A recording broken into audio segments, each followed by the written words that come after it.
नमस्कार दोस्तों, स्वागत है आप सभी का एच के एजुकेशन में। तो दोस्तों, आज इस वीडियो के अंदर हम डिस्कस करने वाले हैं एक नई वैकेंसी के बारे में। ये नई वैकेंसी कहाँ निकली है, पोस्ट नेम क्या है, एज लिमिट क्या रहने वाली है, एग्ज़ाम फीस क्या रहेगी, लास्ट डेट क्या है, सारी चीज़ें वीडियो के अंदर डिस्कस करने वाले हैं। प्लीज़ वीडियो के अंत तक बने रहेगा। तो दोस्तों, सबसे पहले बात कर लेते हैं ये वैकेंसी कहाँ निकली है। तो दोस्तों, ये सेंट्रल यूनिवर्सिटी ऑफ हरियाणा केंद्रीय विद्यालय के अंदर ये वैकेंसी है। अब मैं इसकी ऑफिशियल साइट के ऊपर हूँ, मैं आपको अभी यहाँ से डाउनलोड करके दिखा देता हूँ पोस्ट नेम कौन सा है और कौन सी पोस्ट निकली है। तो इसके अंदर आप देख सकते हैं advertisement for non teaching positions, non teaching पोस्टें हैं सारी। अभी पहले इसको डाउनलोड कर लेते हैं।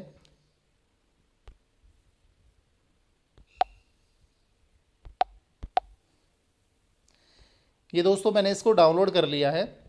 हरियाणा केंद्रीय विद्यालय सेंट्रल यूनिवर्सिटी ऑफ हरियाणा, जो कि जाटपाली जिला महेंद्रगढ़ के अंदर ये स्थित है यूनिवर्सिटी।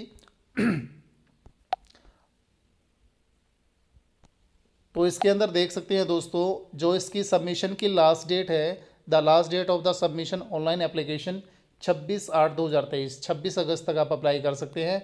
इसके फॉर्म अभी स्टार्ट हो चुके हैं, आप अप्लाई कर सकते हैं। जिसमें candidate those who have applied earlier vide this advertisement number not to apply a fresh unless they want to update the application. जो न्यू कैंडिडेट है वो अप्लाई कर सकते हैं। और जिसके अंदर सबसे पहले हम बात कर लेते हैं पोस्ट नंबर 1 की, जिसके अंदर है सिक्योरिटी ऑफिसर की पोस्टिंग है। ग्रुप बी की ये नौकरी है और एक पोस्ट है दोस्तों UR अनरिजर्व कैटेगरी यानी जनरल की ये एक पोस्ट है, जिसके अंदर आपके पास क्वालिफिकेशन होनी चाहिए bachelor degree with 5 years experience आपके पास होना चाहिए एज ए सिक्योरिटी सुपरवाइज़र या supervisory position in the security in A government office. आपके पास बैचलर डिग्री, 5 साल का अनुभव सिक्योरिटी सुपरवाइज़र का।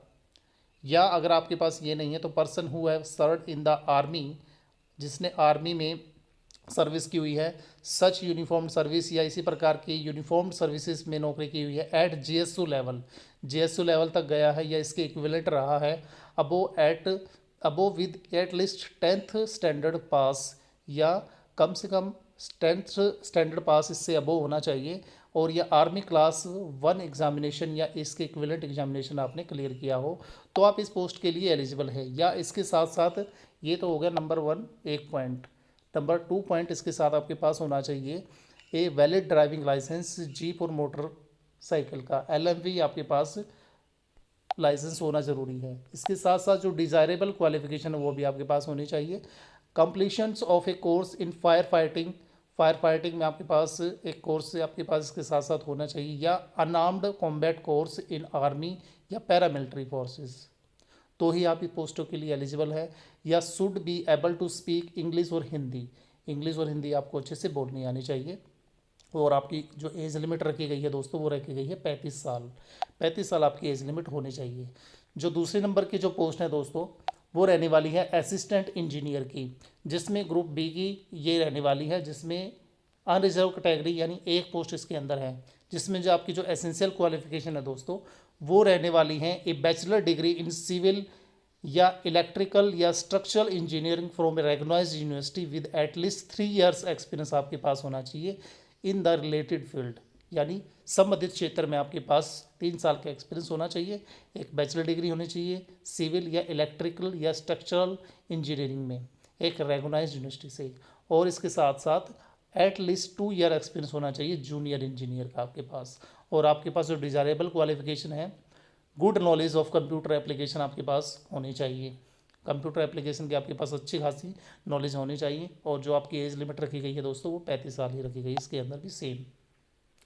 अब बात कर लेते हैं प्राइवेट सेक्टर की। जो प्राइवेट सेक्टरी हैं ग्रुप बी की ये नौकरी हैं, जिसके अंदर 2 अनरिजर्व कैटेगरी की पोस्टें हैं जनरल कैटेगरी की। इसमें नंबर 1 पॉइंट पे है बैचलर डिग्री होनी चाहिए रेगनाइज्ड यूनिवर्सिटी से। नंबर 2 एटलीस्ट 2 ईयर्स एक्सपीरियंस होना चाहिए एज पर्सनल असिस्टेंट, या आपके पास 5 साल का एक्सपीरियंस होना चाहिए एज स्टेनोग्राफर, और या अबो इन ए यूनिवर्सिटी या रिसर्च एस्टेब्लिशमेंट या सेंट्रल या स्टेट गवर्नमेंट या PSU या अदर ऑटोमोनस बॉडीज़। इन सभी में आपके पास ये, अगर आपके पास 5 साल का एक्सपीरियंस है तो आप इस पोस्ट के लिए एलिजिबल है। प्लस इंग्लिश हिंदी स्टेनोग्राफी जो स्पीड आपकी पास होनी चाहिए 120 वर्ड पर मिनट होनी चाहिए, और इंग्लिश में होनी चाहिए आपकी ये 120 वर्ड पर मिनट, और हिंदी में होनी चाहिए आपकी 100 वर्ड पर मिनट। जो टाइप राइटिंग स्पीड आपकी रहने वाली है वो 40 वर्ड पर मिनट रहने वाली है इंग्लिश में, और 35 वर्ड पर मिनट रहने वाली है हिंदी में कंप्यूटर के अंदर। नॉलेज ऑफ कंप्यूटर एप्लीकेशन आपके पास होनी चाहिए, कंप्यूटर एप्लीकेशन की नॉलेज होनी चाहिए। अगर ये चारों कंडीशन आपके पास हैं, और इसके साथ साथ डिजायरेबल जो कंडीशन है, proficiency in English and good communication skills आपके पास होनी चाहिए। और जो आपकी एज लिमिट है वो 35 साल रखी गई है, आप तो ही इस पोस्ट के लिए एलिजिबल हैं। नंबर 4 पे है असिस्टेंट की, ग्रुप बी की नौकरी है, एससी की एक पोस्ट है, जिसमें आपके पास नंबर 1 पॉइंट पे होना चाहिए bachelor degree from A recognised university, और नंबर 2 पे होना चाहिए 2 years एक्सपीरियंस इन एडमिनिस्ट्रेटिव या अकाउंट्स वर्क्स एज यूडीसी अपर डिविजनल क्लर्क। यूडीसी के रूप में आपके पास 2 साल का एक्सपीरियंस होना चाहिए किसी भी गवर्नमेंट पब्लिक अंडरटेकिंग रेप्यूटेड या एफिलेटेड यूनिवर्सिटी के अंदर। इसके साथ आपके पास होना चाहिए good knowledge of computer application, computer application की आपको अच्छी खासी नॉलेज होनी चाहिए। इसके साथ साथ जो स्किल टेस्ट है वो आपका रहने वाला है, इसके साथ साथ 35 वर्ड पर मिनट इंग्लिश के अंदर, 30 वर्ड पर मिनट हिंदी के अंदर। टोटल आपको टाइम दिया जाएगा 10 मिनट का। एज लिमिट आपकी रहने वाली है 35 साल से।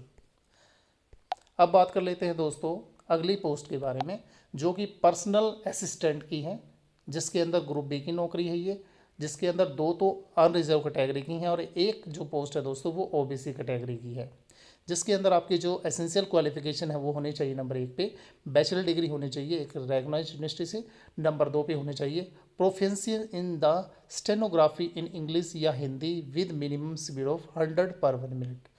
तो आपके पास 100 वर्ड पर मिनट हिंदी या इंग्लिश के अंदर जो स्टेनोग्राफी की आपके पास स्पीड होनी चाहिए। नंबर 3 पे proficiency in typing in the English 40 word per minute, और हिंदी के अंदर 35 वर्ड पर मिनट होनी चाहिए कंप्यूटर के अंदर। नॉलेज ऑफ कंप्यूटर एप्लीकेशन होनी चाहिए, और नंबर 5 पे एट लीस्ट 2 years एक्सपीरियंस आपके पास होना चाहिए as a JR junior stenographer या stenographer in the central state government या यूनिवर्सिटी के अंदर। जो डिज़ायरेबल कंडीशन है गुड नॉलेज होनी चाहिए आपको कंप्यूटर एप्लीकेशन की, और इसके साथ साथ स्किल टेस्ट जो आपका रहने वाला है, डिडक्शन आपके पास रहने वाली है 10 मिनट की, जिसमें 100 वर्ड पर मिनट रहने वाले हैं। आप देख सकते हैं एज लिमिट आपकी सेम रहने वाली है 35 साल। अब बात कर लेते हैं दोस्तों प्रोफेशनल असिस्टेंट की, ग्रुप बी की नौकरी, और ये रहने वाली है 01 एक पोस्ट अनरिजर्व कैटेगरी, जिसके अंदर भी PWD कैंडिडेट है, वो भी VH यानी विजुअली हैंडीकैप्ड जो कैंडिडेट है वो ही इस पोस्ट के लिए एलिजिबल होगा, जिसके अंदर आपके पास होनी चाहिए मास्टर डिग्री इन लाइब्रेरी में आपकी मास्टर डिग्री होनी चाहिए and information science from A recognised university, और इसके साथ साथ आपके पास इंस्टीट्यूट विद 2 years एक्सपीरियंस होना चाहिए इससे रिलेवेंट सब फील्ड के अंदर, यानी संबंधित क्षेत्र में आपके पास 2 साल का अनुभव होना जरूरी है। अगर वो नहीं है आपके पास तो ये कंडीशन होनी चाहिए बैचलर डिग्री होनी चाहिए लाइब्रेरी के अंदर and library and information science from A recognised university या इंस्टीट्यूट, और इसके साथ 3 years एक्सपीरियंस होना चाहिए संबंधित क्षेत्र में इन यूनिवर्सिटी रिसर्च इस्टेब्लिशमेंट या सेंट्रल स्टेट गवर्नमेंट बॉडी या PSU and other autonomous body library. Knowledge होनी चाहिए कंप्यूटर एप्लीकेशन की। इसके साथ साथ आपके पास जो डिज़ायरेबल कंडीशन है वो होनी चाहिए PG diploma in library autonomous and networking और PGDCA और इसके इक्विवेलेंट होना चाहिए। अगर ये सारी कंडीशन आपकी एज लिमिट रहनी चाहिए 35 वर्ष। अगर ये सारी कंडीशन है तो आप इस पोस्ट के लिए एलिजिबल है। नंबर 7 पे बात कर लेते हैं senior technical assistant printing and packaging technology, group B की नौकरी है, जिसके अंदर एक पोस्ट है जनरल की, वो भी PWD कैंडिडेट है, HH यानी हियरिंग जो हैंडीकैप्ड है जिसको सुनने में दिक्कत आती है, उसी के लिए एक पोस्ट है दोस्तों, जिसमें आपके पास होना चाहिए ME या MTech डिग्री होनी चाहिए संबंधित क्षेत्र में या संबंधित, और इसके साथ 55% मार्क्स आपके पास होने चाहिए, या ये नहीं है तो आपके पास BE या BTech डिग्री होनी चाहिए संबंधित क्षेत्र या सब्जेक्ट में, और आपके पास 55% मार्क्स होने चाहिए, और विद 2 years एक्सपीरियंस होना चाहिए संबंधित क्षेत्र में, और आपकी एज लिमिट रहने वाली है 35 साल। अब बात कर लेते हैं दोस्तों 8 नंबर पे स्टैटिकल असिस्टेंट, जो कि ग्रुप सी की नौकरी है। एक जनरल की पोस्ट है जिसमें आपके पास मास्टर डिग्री होनी चाहिए स्टैटिक्स में, या बैचलर डिग्री होनी चाहिए स्टैटिक्स 50% मार्क्स के साथ, बैचलर डिग्री होनी चाहिए 50% मार्क्स के साथ मैथमेटिक्स, जिसमें एक सब्जेक्ट स्टैटिक्स का होना चाहिए, बैचलर डिग्री होनी चाहिए 50% मार्क्स इकोनॉमिक्स, जिसमें एक subject same as it is statics, इसका स्टैटिक्स का होना चाहिए, बैचलर डिग्री इन कॉमर्स, जिसमें एक सब्जेक्ट स्टैटिक्स का। एज लिमिट इसके अंदर दोस्तों 32 वर्ष रखी गई है। अब बात कर लेते हैं जो सिक्योरिटी इंस्पेक्टर हैं, नंबर 9 पे ग्रुप सी की नौकरी है। एक जनरल की पोस्ट है, बैचलर डिग्री होनी चाहिए रेगुलर यूनिवर्सिटी से, और आपके पास एक्सपीरियंस होना चाहिए 3 ईयर्स एक्सपीरियंस होना चाहिए एज ए सिक्योरिटी सुपरवाइजर या supervisory position in the security in the government office या एजुकेशनल इंस्टीट्यूट या प्राइवेट ऑर्गेनाइजेशन। और आपके पास होना चाहिए LMV मोटर व्हीकल लाइसेंस आपके पास होना चाहिए। जो डिज़ायरेबल कंडीशन है वो होनी चाहिए completions of a course in fire fighting, जो मैंने पहले ही बताया था पहली पोस्ट पे, सेम वही कंडीशन इसके अंदर रखी गई है। उसके अंदर 35 वर्ष थी, इसके अंदर 32 वर्ष एज लिमिट रखी गई है।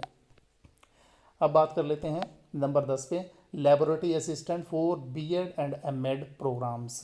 लेवल ग्रुप सी की नौकरी है। एक पोस्ट जनरल की है जिसके अंदर आपके पास बैचलर डिग्री होनी चाहिए 55% मार्क्स के साथ, और इसमें आपकी एज लिमिट 32 वर्ष रखी गई है। अब बात कर लेते हैं दोस्तों 11 नंबर पे laboratory assistant computer science engineering, जिसके अंदर ग्रुप सी की नौकरी है। एक जनरल की पोस्ट है, आपके पास BE या BTech डिग्री होनी चाहिए संबंधित सब्जेक्ट या फील्ड के अंदर, और आपके पास होना चाहिए 55% मार्क्स होने चाहिए, या अगर आपके पास ये नहीं है तो फर्स्ट क्लास डिप्लोमा होना चाहिए रिलेवेंट सब्जेक्ट या फील्ड में इंजीनियरिंग और its equivalent qualification from A recognised institution with at least 2 years experience आपके पास होना चाहिए संबंधित क्षेत्र में, laboratory from A recognised university. आपकी इसमें एज लिमिट रखी गई है 32 वर्ष। अब है दोस्तों 12 नंबर पे लाइब्रेरी असिस्टेंट, जिसके ग्रुप सी की नौकरी है। एक जनरल की पोस्ट है, बैचलर डिग्री होनी चाहिए लाइब्रेरी साइंस या library and information science from A recognised university, और नॉलेज होनी चाहिए कंप्यूटर एप्लीकेशन की। टाइपिंग स्पीड आपकी इंग्लिश में होनी चाहिए 30 वर्ड पर मिनट, और जो डिजायरेबल कंडीशन है वो आपकी होनी चाहिए 2 साल का आपके पास एक्सपीरियंस होना चाहिए in a library of repute and good knowledge of library software application. जो लाइब्रेरी सॉफ्टवेयर एप्लीकेशन है वो आपके अच्छे से आनी चाहिए। इसमें एज लिमिट रखी गई है 32 वर्ष। जो लोअर डिविजनल क्लर्क जो LDC क्लर्क है दोस्तों, उसके अंदर ग्रुप सी की नौकरी है। EWS की एक पोस्ट है, OBC की एक पोस्ट है, और SC की एक पोस्ट है, जिसके अंदर आपके पास +2 होने चाहिए एक रिकग्नाइज्ड बोर्ड से, और कंप्यूटर की आपको नॉलेज होनी चाहिए। जो स्किल टेस्ट है दोस्तों वो रखा गया है। इंग्लिश में आपकी स्पीड होनी चाहिए 35 वर्ड, हिंदी में आपकी रहनी चाहिए 30 वर्ड पर मिनट। आपको 10 मिनट का टाइम दिया जाएगा। एज लिमिट दोस्तों इसके अंदर 30 वर्ष है। MTS multitasking staff group C की नौकरी है, जिसके अंदर एक जनरल की पोस्ट है, एक EWS की है, जिसके अंदर आपके पास 10th या इसके इक्विवेलेंट होनी चाहिए, और या जो ITI पास कैंडिडेट है रिलेवेंट सब्जेक्ट, इससे संबंधित सब्जेक्ट में आपके पास ITI है, वेयर टेक्निकल क्वालिफिकेशन जहाँ मैंडेटरी हो वहाँ तो भी कैंडिडेट इसके लिए एलिजिबल है। 32 साल इसमें एज लिमिट रखी गई है। उसके बाद दोस्तों 15 नंबर पे है लाइब्रेरी अटेंडेंट, ग्रुप सी की नौकरी है। एक जनरल की पोस्ट है, एक SC की पोस्ट है, +2 होनी चाहिए रेकग्नाइज्ड बोर्ड से, और सर्टिफिकेट कोर्स होना चाहिए इन library science from recognised institutions, और एक्सपीरियंस होना चाहिए संबंधित इसी के अंदर 1 साल का। जो डिज़ायरेबल है कंडीशन वो बेसिक नॉलेज होनी चाहिए कंप्यूटर एप्लीकेशन की। 32 साल इसके अंदर एज लिमिट रखी गई है।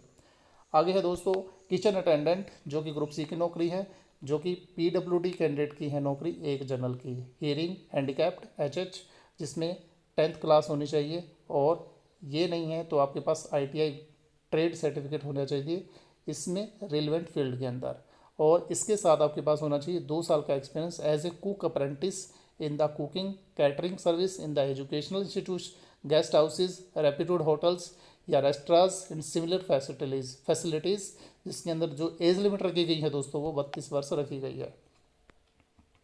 17 नंबर पे है दोस्तों laboratory attendant for BEd and MEd programmes, group C की नौकरी। PWD कैंडिडेट, ऑर्थो जो ओरियोपैथिकल जो कैंडिडेट है उनके लिए एक पोस्ट है जनरल की, जिसमें आपके पास है 10+2 होनी चाहिए और एज लिमिट 32 साल होनी चाहिए। 18 नंबर पे है दोस्तों लास्ट पोस्ट, जो कि लेबोरेटरी अटेंडेंट इंजीनियरिंग या साइंस डिसिप्लिन्स ग्रुप सी की नौकरी है।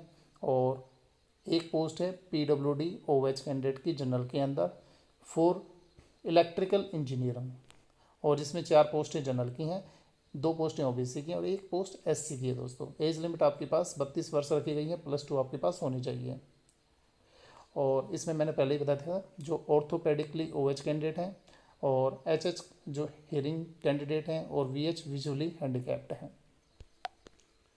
OBC अदर बैकवर्ड क्लासेस हैं, SC शेड्यूल कास्ट है।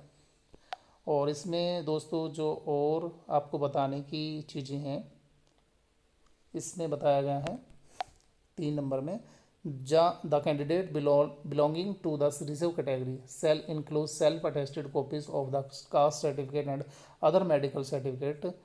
जो आपके पास जो ऐसे कैंडिडेट हैं, जो भी रिजर्व कैटेगरी के कैंडिडेट हैं, आपको self attested copy caste certificate की और अदर मेडिकल सर्टिफिकेट की अटैच करनी है। Subject to verification at a later filing which the application shall be rejected, नहीं तो आपका जो एप्लीकेशन है वो रिजेक्ट कर दिया जाएगा। उसके साथ दोस्तों इसके बाद इसमें एग्ज़ाम फीस भी रखी गई हैं, बाकी तो सारी चीज़ें और कुछ इसमें बताने की नहीं है।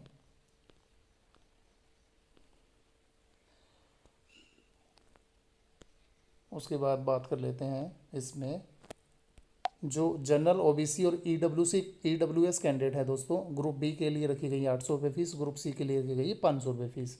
जो वुमेन है, जो SC candidate, ST PWD candidate है, उनके लिए कोई एग्ज़ाम फीस नहीं रखी गई है। तो दोस्तों यही चीज़ें इसके अंदर बताने की थी, सारी चीज़ें मैं आपको बता चुका हूँ। इससे संबंधित कोई भी क्वेश्चन आपके माइंड में है तो आप उसको कमेंट बॉक्स में कमेंट करके पूछ सकते हैं। वीडियो अच्छी लगी है तो वीडियो को लाइक कीजिएगा, शेयर कीजिएगा और चैनल को सब्सक्राइब जरूर कीजिएगा दोस्तों। Thank you so much for watching this video.